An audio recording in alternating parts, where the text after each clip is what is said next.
Welcome back to the Real Estate Reserve Podcast. Jason Bale and Hard Money Bankers co-host Ian Horowitz, Equity Warehouse. Thanks for tuning in. Beautiful day out there today. No guest. You just get to see Ian and my ugly mugs if you're watching this on YouTube or Facebook or anywhere on video. You can also check this out at realestatereservepodcast.com and everywhere you find your podcast episodes, audio podcast episodes. So we're going to talk a little bit about lead flow, where everyone's finding their deal flow, depending on what part of the real estate investing strategy business that they're in.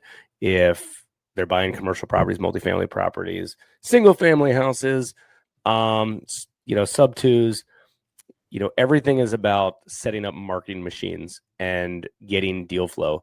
I talk to a lot of real estate investors on a regular basis, and they're like, hey, where do I find my, where's everyone finding deals? What are you doing? What's working? What's not working?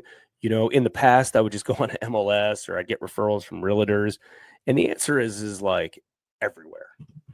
Everywhere. I don't think there's a secret sauce of like what campaign potentially works better than the other, because depending on, with market trends, one campaign obviously will work better than the other. But I think most real estate investors that are serious about their business, they're just everywhere trying to find deal flow. And we can break down some of these one by one too, Ian, here in a sec. Yeah, no, I think that's a good story. A good topic to discuss. This morning, I was talking with another investor friend of mine, and we were talking about deal flow, and then we were talking about some bigger projects. And then I was like, oh, well, I stumbled on this single family house. He's like, why are you wasting your time on those single family houses? I said, because, it's just good to keep your eye on the market. It's good to see what's going on. That lead came through a friend of a friend that just had said, hey, I don't know if this is something of interest in you.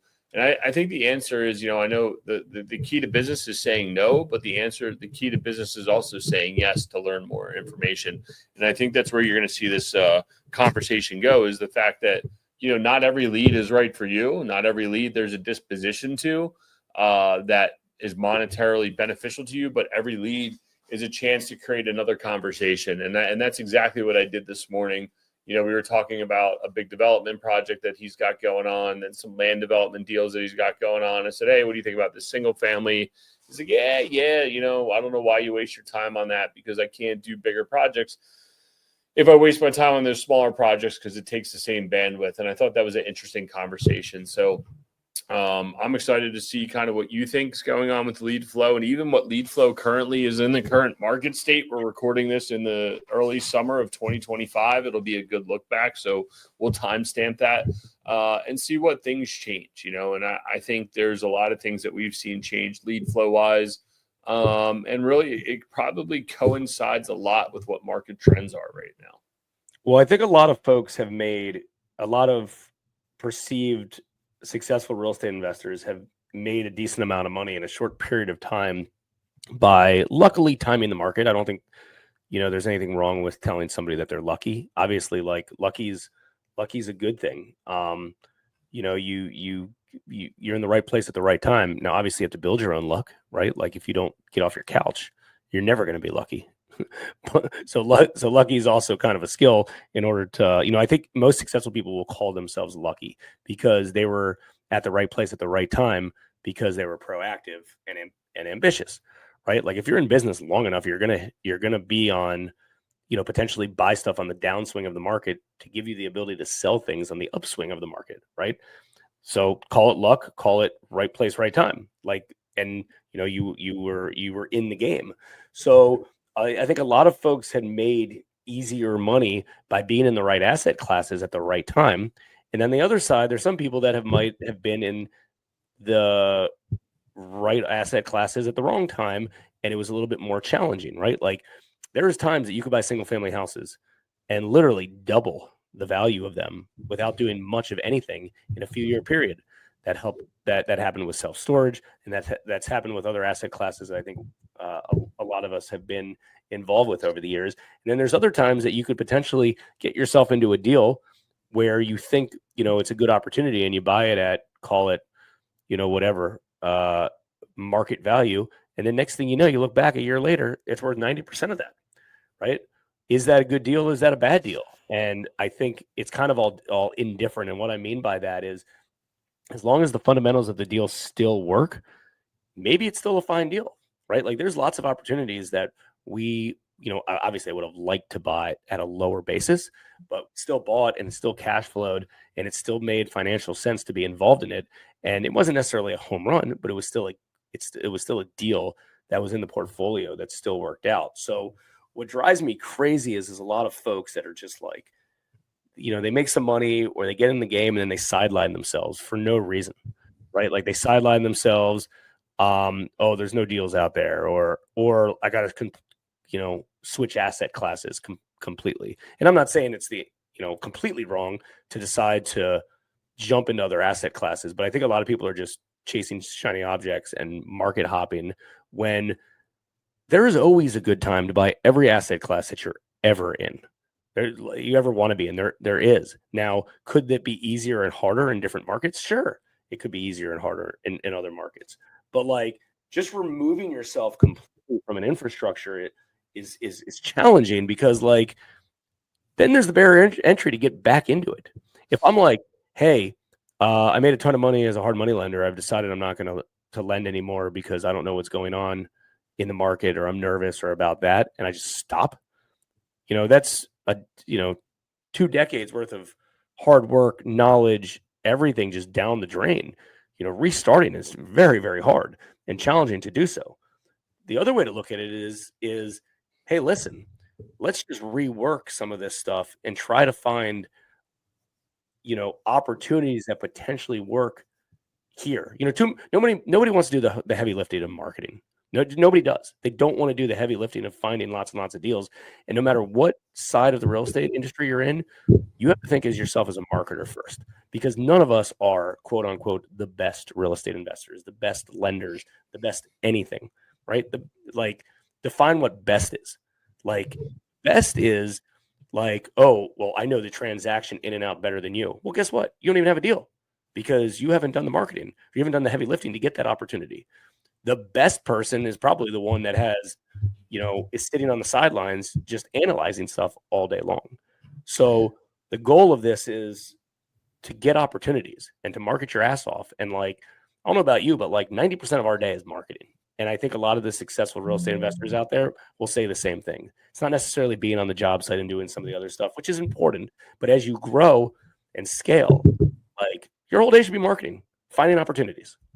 Yeah, no, I think that's 100% right. And I think we've started to notice that as I say backed out of the market, but we haven't been as aggressive in buying. And it's like, man, we spent all this time curating relationships. It's really hard to tell someone.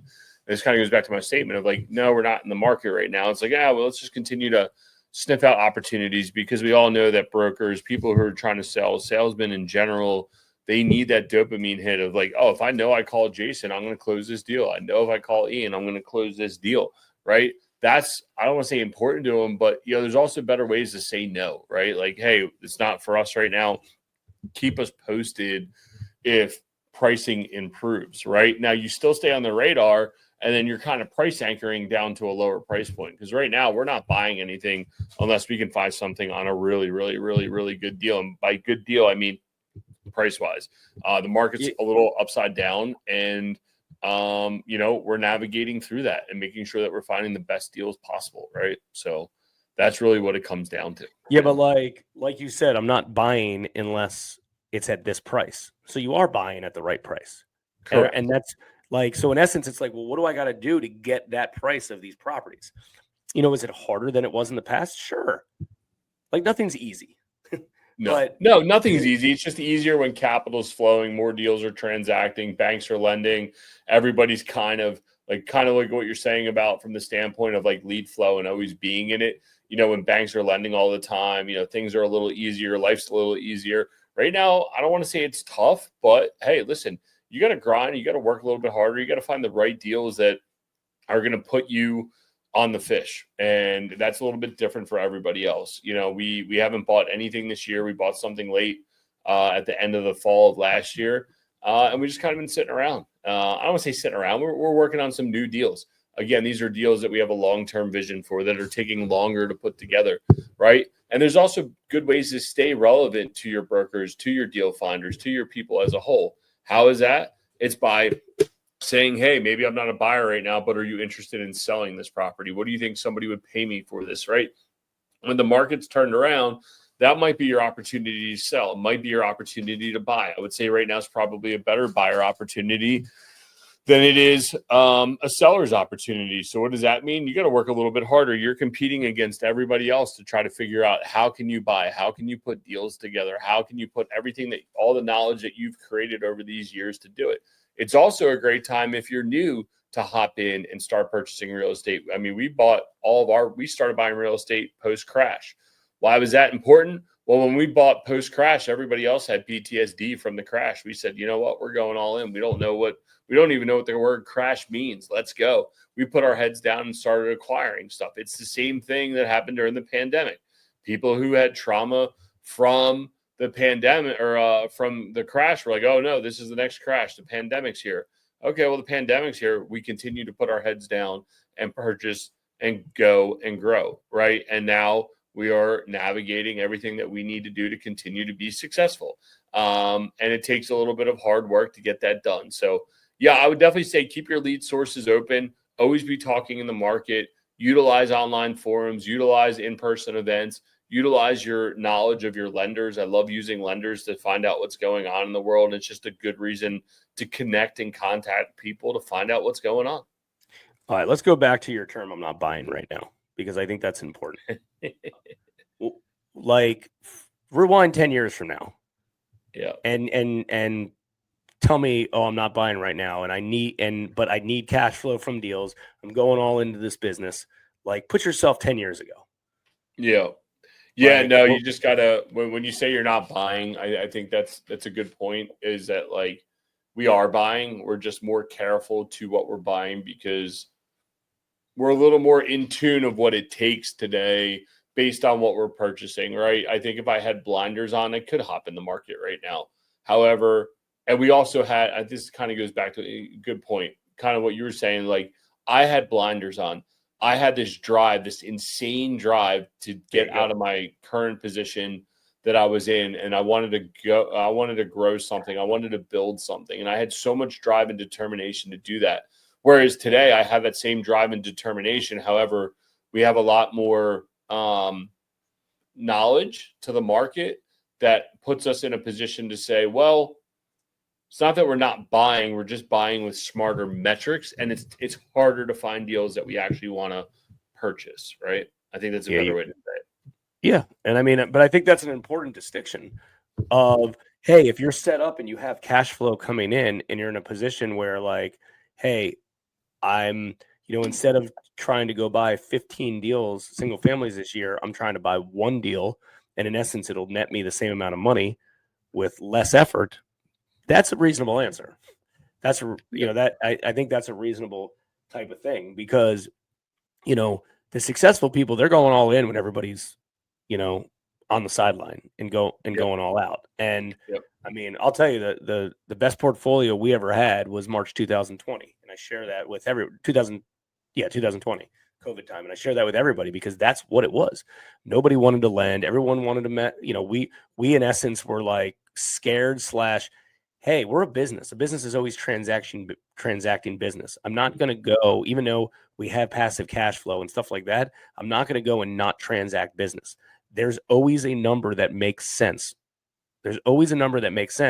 So let me go find deals at those numbers. Now, as we got, bombarded with lead flow, and that's the opposite of what I think a lot of people would have thought, that's actually kind of a scary thing as well. Because it's like, imagine if like one day, you had a broker and they called you about 5 deals and all 5 of them were like, in your mind, really, really good.